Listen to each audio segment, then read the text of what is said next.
கிறிஸ்துவுக்குள் பிரியமானவர்களே, கர்த்தராகிய இயேசு கிறிஸ்து நாமத்தில் உங்களுக்கு வாழ்த்தல் தெரிவித்துக் கொள்கிறேன். இந்த புதிய நாளிலும் அப்பா உங்களை புதிய நன்மையினாலும் புதிய கிருபைகளினாலும் உங்கள் ஒவ்வொருவரையும் ஆசீர்வதிப்பாராக.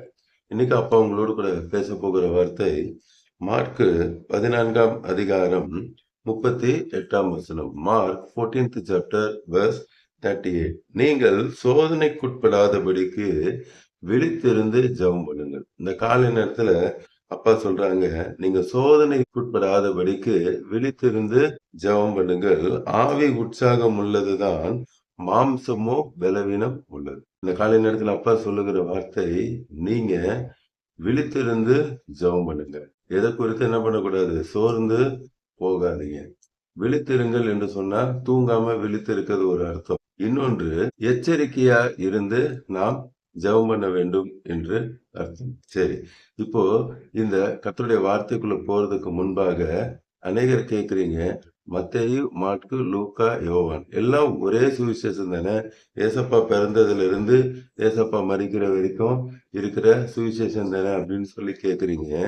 சரி, அதுல என்ன வித்தியாசம் இருக்கு அப்படி தெரியணும் அப்படின்னா, மத்தேயு யாருக்கு எழுதுறாரு அப்படின்னு நம்ம பார்க்கணும். மத்தேயு யாருன்னா, அவர் ஒரு டாக்ஸ் கலெக்டர், வரி வசூல் செய்கிற ஒரு மனிதன். அவர் இந்த சுவிசேஷத்தை யாருக்கு எழுதுகிறார் என்று பார்த்தோமானால், யூதர்களை மனதில் வைத்து அவர் என்ன பண்றாரு? இந்த மத்தேயு புஸ்தகத்தை அவர் எழுதுகிறார். அவர் இயேசுப்பாவை எப்படி காட்டுறாரு மக்களுக்கு அப்படின்னா, இயேசுவை ஒரு ராஜாவாக என்ன பண்றாரு? மக்களுக்கு காண்பிக்கிறார்.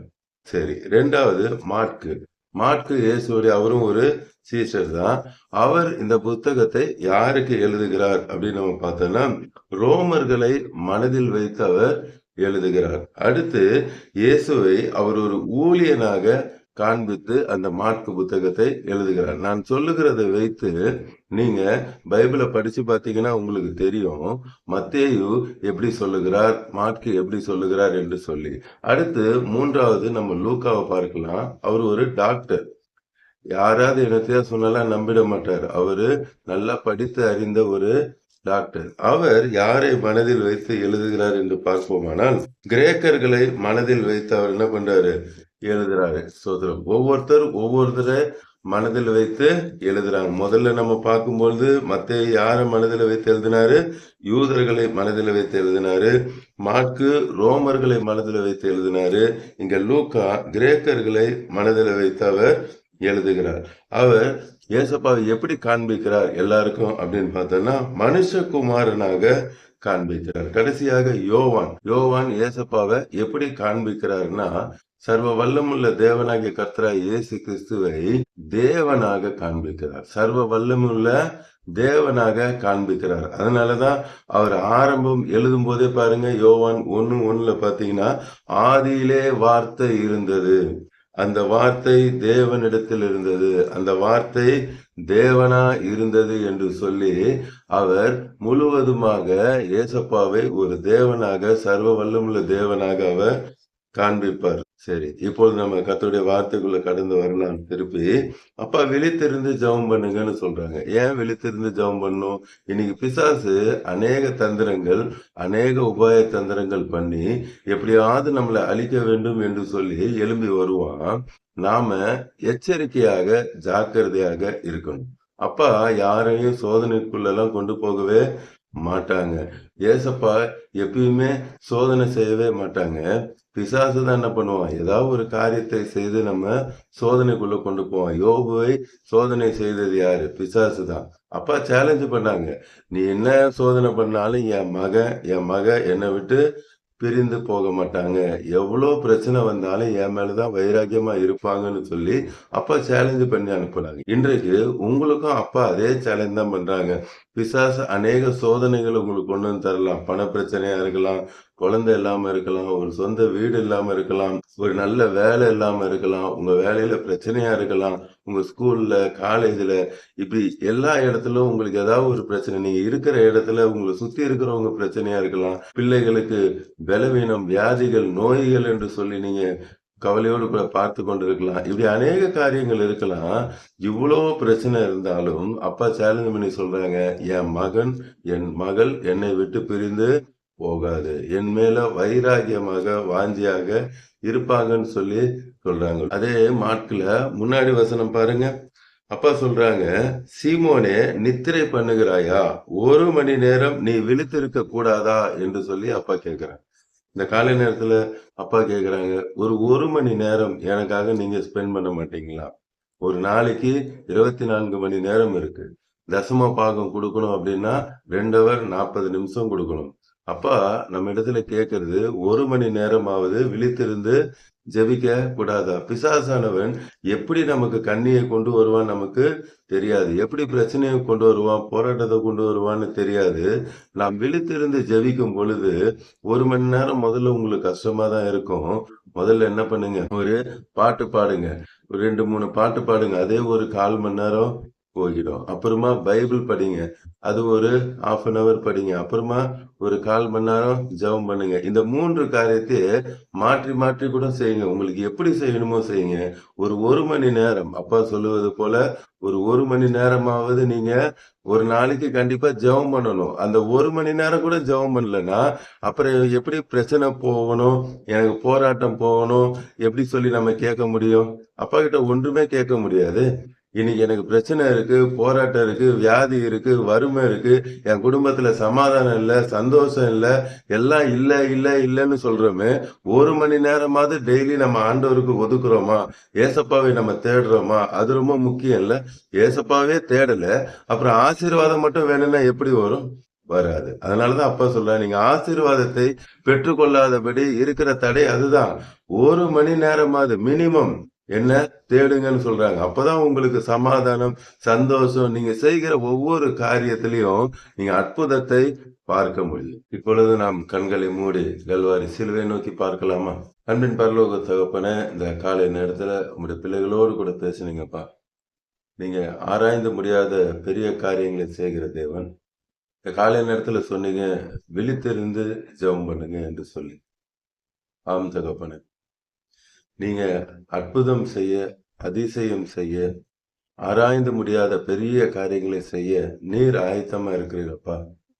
அதுக்கு என்ன தடையா இருக்கிறது என்பதை இந்த காலை நேரத்துல நீர் விளக்கி காண்பித்து கொடுத்ததுக்காக நன்றி. இன்றும் பார்த்து கொண்டிருக்கிற கோடிக்கணக்கான உடைய பிள்ளைகள் தீர்மானம் பண்றாங்கப்பா. இவ்வளவு நாள் நாங்க தவறு செஞ்சுட்டோம். 1 மணி நேரத்துல வேதத்தை வாசித்து ஜெபித்து ஆராதிக்காம இருந்தது தவறுதான் என்று சொல்லி இன்று உங்களுடைய பிள்ளைகள் மனம் திரும்பி ஒப்பு கொடுக்கிறாங்கப்பா.